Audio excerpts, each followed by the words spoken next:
Huyamabo Nabuai, we didn't. Amen. Amen. Papa, over to you. Papa Nyamishrao. And to the same, and now, yes. A kind of you. A radish. Amen. Different economy. A very symbolic. Reverend. Kofi Asante. Oh, Papa. A radish.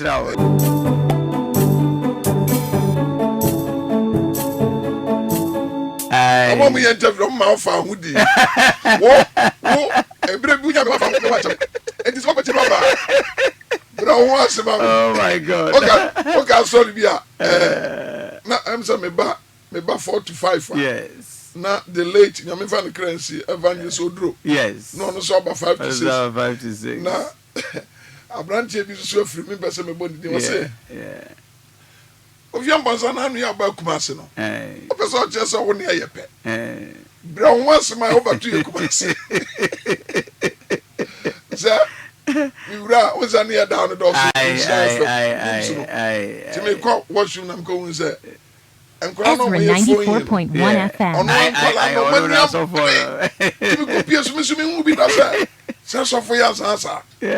Into a point, I'm calling the car. I'm saying, why is he so well on Crawford? Yeah, I'm preferable. Okay, Jones, if you must be pressing.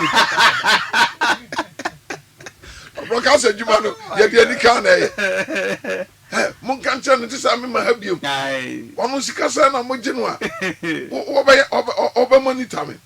Where baboon some answer in a minibar. I've met this a brown once, mammy. I'm a tia sorry job, me Belcumasi. I'm in funny crazy. Dedica, Papa Mammy who the old war in here because be oh yeah. Papa Biano, or Trevor be free. Yeah. You see Jesus Christ. Yeah. I'm free Nazareth. Yeah. Ne Papa de Joseph. Ne Mama made or Bedroom Maria. And you who says will be per se or ye Cassia. Reverend, the Oben who say or Tabun Crumdin. Yeah. Say Obin Timmy Money Crumdia. Yeah. On check. No cray. So hoye. No so when ye a one free. Papa, my mini kind and I was. Now, make us say I am on it. A share radiant Munyampa, said baby, it is a you know a bidding command and a seat in Assisa. And I already interviewed. Now, your boss. Ezra 94.1 FM. The evangelist Jonaka in. Oh, yeah. The late. No, that's what yes. Really? He's a seasoned evangelist. Oh, Papa. Or evangelist, well, in fact, why evangelist for almost 51 years. At Methodist? At the Methodist, and a conference evangelist. Really? But sorry, I think about 37 Methodist, sorry. Until the about do I in fact, he on the Methodist or try as and Kobe Methodist suffer. Or attempted, I think about 5, 6 times. Interview, no? Yes, but when Timmy and call you. No, a teacher in so. Or a trained teacher and or rise here to headmaster as an assistant director or so. But when Timmy and me, but a radiadom ne banana. Not just a real Sikobesina. Yes, the banana abeshana name. Inte onufri be quite kukufu. Yes. And I remember men so a friend matter in. Ono no seshi debiso. Or my chief friends ma ba separate seshi debiso. Ena omon so betan ye. And you know what say? What also saying? Betosunu. Ema 4 ansana beba. And the money decay. Emani dikai. Ansana opa. Ansana beba. Betosunu. It is more or less like maybe yeah. It has a Ezra 94.1 FM. Na okwa nya biduma kura wonya akwala obi kura ne Bible ne ade nti na chese wonya be ma ne de na maye ni dua maye ne bibia eni gisampa enti enwa free hall so ma de akira but yamra wo life yes papa uko school wa hen papa bi ko school e kura se pa wasa dominance na adana Yesu Kristo wo pekura so fo asomsa afa se ofade apratete asai o ze ofade a polish awi a enumunyam no ofa o ase wa ho adi bi e de wa bedu but ofa sumina so ba bia wu fre na waye ni yie na animunyam na timi ama no to obi ehu a nti na was nti enye kapitani no ebenini and somewhere near bisa na the soul so can di for no ho ana people don't expect obi expect say won so nti ya na ma yete nyame ase nti kurase papa ya ko school kurase and na ye nti kromo na ye ko school ya fa from be 3 miles sade no ansa na ya kwa ko do school to ba ko na bia o bag cry ko polythene bag black na na yetete na dia nanti dia kudu bia I mean no wa yiro ho sua ya pon na waba well nti so classmate bi hwe TV so o guy name pa o Ezra 94.1 FM name Dominance primary school level unit be Methodist unit ana okay D but papa me nim but I think say me wo school no sa guy name no manya pi now we cool guy na me nya cool but I say the old manti ere kwase kakra nti obi ni say we sofo nti I say sas niamani na krom wa na asore wo na bibia wonti no ba bia me konya eye guy name I think JHS okay and the secondary school near from me Holy Bachelor and then in fact me do nkoso radio kra me radio nkoso na di me cheche Holy Bachelor bachelor you be onware into okrunkru ni a onware na wuni asem yes and that was the guy name and the Holy Bachelor and yes ya call ya bedu baby anti yeah that is a guy name obi a wo hwe me minim say asadom na asefo papa dia na ya iro ho ne say o classmate o say one go school papa when shut down asema boss na emu o badwuma kura we nya classmate papa bia o kai wo say but nyame adom ebinum wo ho ebinum so afri ebinum so ebia sabre wa hwe nsa kakra ma baya akokora we mate I mean make I from 1992 97 at Ezra 94.1 FM. The secondary school 98 and you were secondary school. And yeah. That's why we are Rollins and Crawford. Yeah. When that time now middle school no go. Papa say also yeah. Oh, that me a guy. Rollins and Crawford that time no dey technical education eba. Yes, it was very at the time your time no that innovation no eba I think 98 and your course senior high school and 2001 and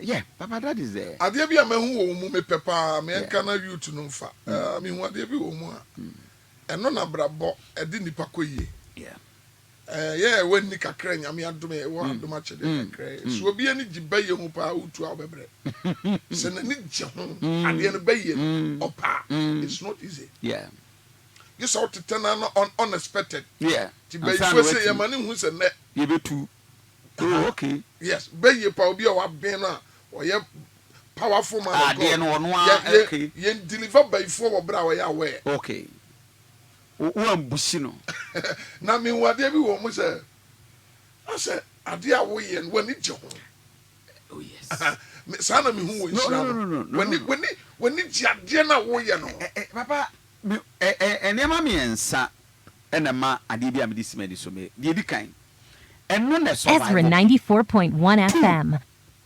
eno na bema oh papa nyame en pejani pakwa nyame mo bi hira obi sabe se nyamadwuma nka bia papa be de se ye be ba bihia ba me chesi ukura che mo almost 6 years ago ache papa ache 6 years mfie ni me ni tawsa wo da so adi akira adentra eye bibia ewo mu na sa de na wo mu no so no me ye bi to ho na mo sabe baby awrade de wadu asore kase a awrade de ahye wonsa wankasa nyame na mo so awia anopa eto da kra ye bia utum se nipadua na yemre but you are pursuing it adentra if you say who ni say one e asudie two eno ne officer ye de wadua enti papa ade biara ye mu bi ye de adwen si so se eno ne ye no gise bia ye wuda ho nothing stops us from whatever we are doing because say woka me no say over dishra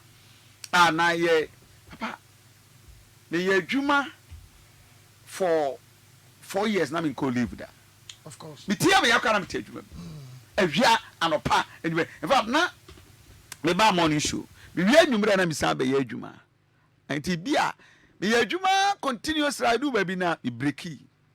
Ka me yare pa because yes me break it down complete. Te say some Jimmy can say Ezra 94.1 FM. All because I was just working like a madman because I love it. Beyond say ade na ye no. Oni masembi me krom fo na benya sound story. Okay. Tama awrade sabam so. Me ye free say brewo. Menkai. Na for the first time me hu nipa 5,000 no. Yeah. Papa down come to me tea. Me tia say grow free. Free dey I don't free dey. Many ya. Wow. Yes. Sa abrochi na bo nka me wuntem. Yes. Because na me timi min sa 9 hours. Me je mark bi abe 10 o'clock. Na me say me ni je agwa. Mo say o ma sa ka tell say papa any offering o. I say no, but Papa, and also can I sustain you. Oh, no, correct. And also can I sustain you because it do me be a Papa, old man, yes, Christo. Me call Israel and me who said, "Who said now I am human? I mean, his spirit human, but oh yeah, Juma, Papa, because baby, even from baby a Gethsemane to Golgotha, 3 hours." Yanum cry and they are my modernization or quanosono. One until do baby I'll be Gina Tmasia. But not cross so than but that man carried the cross or stop with just 14 joint. 14, 1, 2, 3. First point, baby. Ezra 94.1 FM. China at the other command and 7 say a war boba boda bacono. A botokru at the house and that is a genia or komu.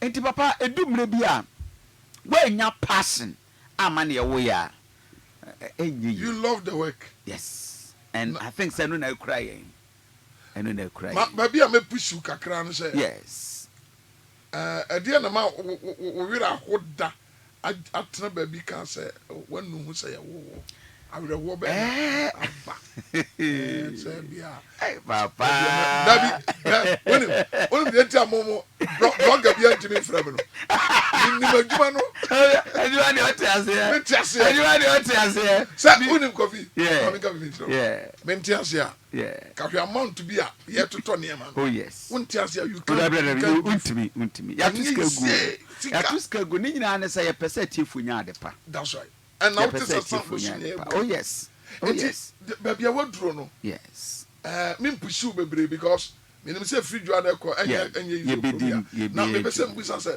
what kind date and time bia what na dan chem bi kan say awurade menum ho say me ware menum ho say me ko adwuma menum ho say ye bore me what kind bi sa about 3 occasions say me nu me ho ana me di yaw me enye nu ho ba dey Ezra 94.1 FM ewa adwuma m Ezra FM adomoswo for one reason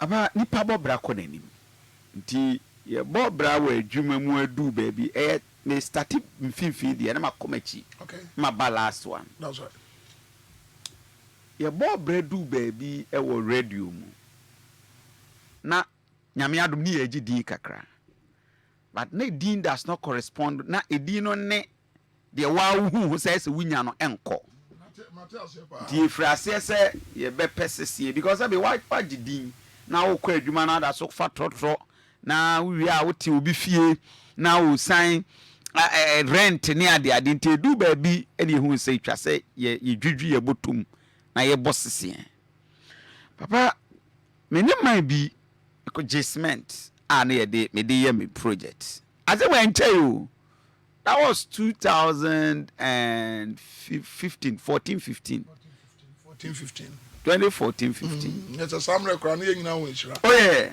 I think the date in the crown, woman. And you can say, yeah. Eti, me wo hona, ni pana, you know, supply me cement. A bar, a dream say, or big demanded the amount no na matwa bi na aka bi nti me akwa na me ne se omra Ezra 94.1 FM. no kusi adwuma mpani ba ko so Kofi aye nti metwa no wo wa ne frɛ me se to tana wa na makɔ assignment ko hu adwuma mpani ba ko o se me wodin na enye by force say si dan pani na somo kan ai na onyanwie mpo so kan sa akwari ankanye ya na se ye mebe adwuma na obi be abeda meka ewe adwuma mu a ene ye ibeyi medi se ye be ya yemfa nu nguase emle adwuma na memo wo nu nguase de omu hia apa enye se bi a mene di pa ba ko pe o life mi gina o se ya mi se ndi se bra mi bire nyina no mi wu anka mawu kwa but obi a no wa won so te a wo hu se no this is a bad word say enye by force say chinchina obobra ya usida and also enye sa in fact I wept say hey ndi say ben road accident bi na wawu a kwa about the last year me 2002 na me tetafo na me year classes I was Prempeh College. Ezra 94.1 FM. Yeah, 202. 2002. And mafaka abedu Prempeh. And sesa na aka wo me botom no. Papa na ye coins. We class me kujira ho afaka no. Me to botom na coins na yira. Papa minimum bia. If I from Prempeh College, they could do Tafo Methodist. I saw that. Really? Before God and man. I swear God. Oh, from Prempeh to Tafo. Prempeh to Tafo. That's how far Kwan now be. I mean, I'm quite me, I'm here, no commas, me, fan of a quack room. The back was in any 1 year. Into me a quack or room where he, nam. Wa fabre po junction e ku twem wo so ame e twem e wo Tafo sie ye e twem e wo Tafo sie ye kra tu e twem wa kudia nam sina Kofi no bi a hye se betene kumase that de me am ka kire me hono no kudia me nam nyina papa ba de bo aye no na ma emani gi se kura setena ye because every time kurase a na me fa form ko school ni na ye training bi na nyame de ma me se bedumre bi no be ko kroma sika be ya na fa form a you don't feel it too much. It was something and the last thing papa no de fa che me chiri be di hu nkobo. It was so painful but jiri se urade Ezra 94.1 FM. And I think say in life edumre bi a and e kai say me brother we am kind na me brother ebewu junior na senior me papa nua panin eba okay and we bewu ye na school mo ye pe ade e de akekere ne ho akọ ifie na ye nya bibi ne afre me ne so mattress ne wo ho a mattress be student mattress ameda so fabra ne en fa akekere no ho enti body no enya sa o ka ho na pa be di student mattress wie me se ye tofo fra ma me na ye de akoto awiem edi be 1 month 2 months wie ne yesi awie nti sanje wade I have no choice. The incha me pesa ye jin komo kakra no on say you to near mobo pa o. Oh yes. Ovi me na me interview ntia ka me kasen bi a kire. Yeah. Onim. Me ye some de me nkwa beto am me nua no. And na me so me ka na you to tie. The commission papa sa na nya me ma me sa de. Nya. And na ampanimfu preach a chema chese nya me wo. Yes. Enti minya feeling say ampa nya me. Nya me wo ho. Okay. And you mean me my brabo bia na nyame no me ntake no we. Yeah. So I started fasting. Kofi kam ye nya yare. Yeah. Sa fasting na yesa wo wi a ubenya bibia ubedi a ebeboa. Hey papa. Papa. Ezra 94.1 fasting wo FM. wi a so onya duani. Me di answer me se me ye de. Yeah, fasting. Na ma tackle fasting no. Kofi unim se drum bi na iron board and different press board. So ebi ni ho. Me den to me so na me to ade na e fom no yesi e tware ho enti dem pesa me ka na ni bisa ba ko ka on ye ko ne say youth no aya to ba amon pese obesi am sorry no afam me be ya me dwendwuru ho na urade say obi o ye kesi bia should have testimony. Oh yes. No, Papa, show me a man who has no testimony. I will tell you, say, the case here, no, he has no basis. People should know where you are coming from. Me. You mu be who you know not take a cry. That time quite a radiation dada. And that time I no radiation. Yen canasa. But minimum so be our foundation. How do you believe in miracles? I mean, obi a onye miracle ni na oni wiase. I know you do, but tell me yours. Said you would see James and Chenidi. As a minister of God. As a minister of God, the James and Chenidi make I say, my understanding of your question. Miracle in the church or Christendom. And a miracle AC way abrabo. I'm talking about Christendom. Okay. Ezra 94.1 FM. Miracle hopa. And nyame fa nkofo so nipa so asofo so ne maso esesa and oguso enam ne maso yensenkyere ne.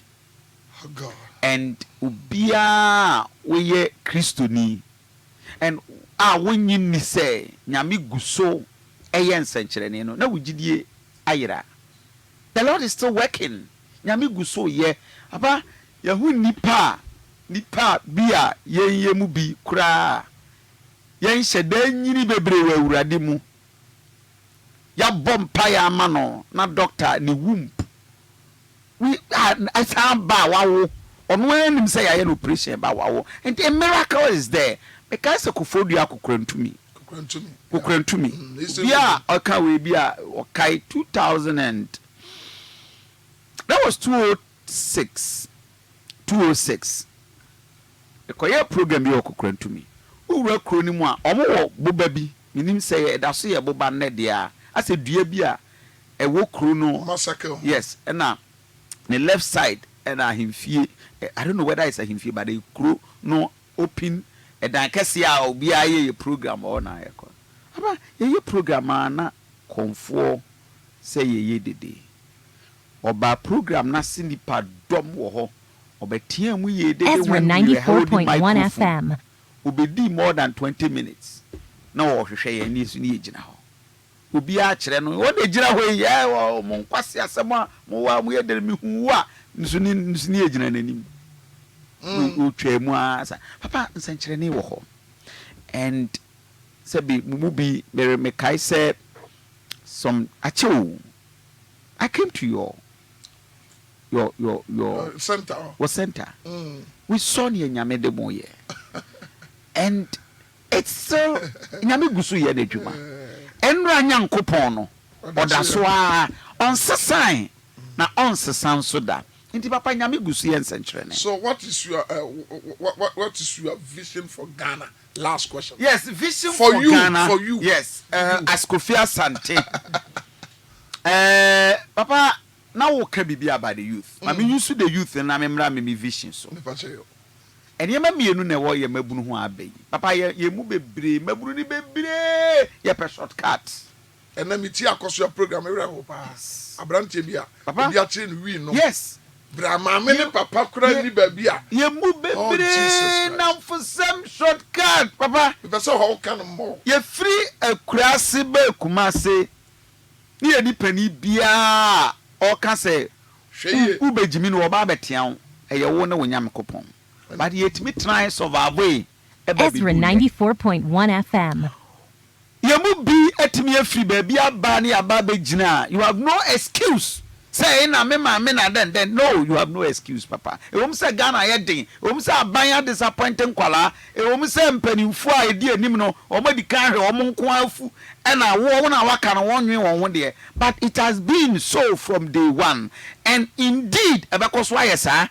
So would we need to say a baby baba ye bibi e the amount na one son a ubebunu no papa ye mu bi ye kira de ne ye tua eka 112 cities. Me can say now bus studio kana say cost bi. Yes, 12 Ghana cities. But we were happy to do it. And then ufo bi adwuma wo ha na wo ka che ni say obema ne 1,000 kro be ka che say wonye ready. E wo mu say ne enema ma ye de at that time no e bia ne ye nto ne ye to dokunu bia 50 pesos de ye tiase. But the can say you should start from somewhere. Who could you to be iPhone 13? iPhone 13 and over to about 15,000. Almost about 90,000. 15. Yes. Promise no. Yes, and then my yes, 15,000, 19,000. Yes. Or can he say in I mean, how? Who crash our phone no? And so when you be AD here, we have 50 years and a year day now on the internet. So now, just say all because you want to make it. Also for me, you see a Ezra platform 94.1 FM. Very important. Because I mean, young guy be a Kofi on a drama pictures of my son. Ne papa and my me win them. Yeah. What tear me from his life. Yeah. Yeah. What tear me and no big. Yeah. Yenna your platform is in time. Yes. Nyamin dia onyam kuye dia. There be. Ba yam fa your platform way. Na magana nsisa. Emma Ghana nsisa. Emma Ghana nsisa. Me bompa ya ma no nya. Everybody Israel. Father, in the name of Jesus. In the name of Jesus. Wherever we started, Jesus. Through your name cannot collapse. Jehovah Adonai, that is your great name and love. El Shaddai. We are serving the never die God. You know the reason why you have combined us with one spirit, one attitude, one flesh. God of Asians, let your name be manifest. Be manifest. In the name of Jesus. In the name of Jesus. Ya bompa yo papa. Ya num krasi fosi. Now so showdian wonyam. Showdian wonyam. Amai se ye kwatiwa ye ntimi nya hweda. Abrantie bi kwatiwa ontimi nya hweda. Asafu bi kwatiwa omontimi nya hweda. Obi de ne ngoma kwatiwa ontimi nya hweda. Ye kasa se Ghana for ma one for yan free Mali. Nanke betuma free Cote d'Ivoire. Ana de be pia asase bi so. Asase o de pia switch le say yama modern say yama Ghana entopiti. Enti obi o Ezra tie aduane de sana no. 94.1 FM. No fan sana sumu bia. O born purpose. Said de be obetuma ye bibi. The community owo ni nuanu mu ntam. O ma ye wom. Me yim paye. Jesus. Erade ma wo han enna ne sumu ma o my Ghana. Jesus. Yes, no. Onyame domfo. From nowhere na David buy. Yeah. So the David bi baba no abaji o man ya. Bibi nya wo ye na. There is nothing difficult to God. I pray. Whatever it seems like impossible is possible in the name of Jesus. In the name of Jesus. Erade yes, no. Ye nyu obia. Ye futuma ne nso. Nanso ye wogidie se obetima sesan my Ghana. Me do akwa hye wonsa. Ebi ma be ye bi. Emo akwa na ne nyina sika. Na sika no dweta ye wodia. Ye wodia. Emo akwa metena na de ese beboa o man ani kumaseman no. Na wabu na ni aguso. So wagi sika kura ama na kokoduro no nka. Sika no de wo Ghana he ya sika. Erade me de adwuma hye wonsa. Wonim de ntira wo de Ezra FM bae. Ezra TV by yes raw hu yemobo ye ni bibia ye ntimi nkwatiw afei mi yi mpa ye ma hemfo no ane atitire ye mampanimo Ewrade enye na se obi kosum a wotimi twe ne ba han mu fa odin so gie fa ho odin so gie edi wakwa sha won sabiem ni fie ne ne ba se nemu Ezra 94.1 FM FM. bakania no so be yosofu aye de ensa gu no so yi enwo sra no empem fa so amen enye se Aaron de no yi mpa ya ma o osofu Kofi enhia wo da amen. How the blessing goes with the blessing. The curses also goes with the curses. If you are no me woman no me nkwa. If you are woman no nshira nkwa. Enti Ewrade me nshira mu so. Amen. Ye betena so ade atwa to. Microphone ye tena mu a. Ye tena ni mu ya.